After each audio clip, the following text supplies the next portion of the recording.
முன்ஜென்ம கர்மவினை, மூண்டு வந்த பகை. அதாவது நிறைய பேருக்கு பகை இருக்கும், முன்ஜென்ம கர்மவினை இருக்கும். அதனுடைய விளைவு இந்த ஜென்மத்தில் தோஷமாக மாறும்.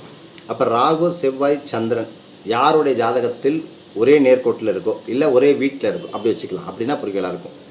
ராகு சந்திரன் செவ்வாய் இதெல்லாம் ஒரே வீட்டில் இருக்குது அப்படின்னா அந்த பார்வையினால் ஏதாவது இணைவு ஏற்பட்டாலோ ஒருவருக்கொருவர் திரிகோணத்தில் அமைஞ்சாலோ, திரிகோணங்கிறது பார்த்திங்கன்னா 1, 5, 9 திரிகோணத்தில் அமைஞ்சாலோ இவங்களுக்கெல்லாம் கண்டிப்பாக இந்த ஆவி பிரயோகம் என்று சொல்லக்கூடிய செய்வினை பாதிப்பு 100% இருக்கும்.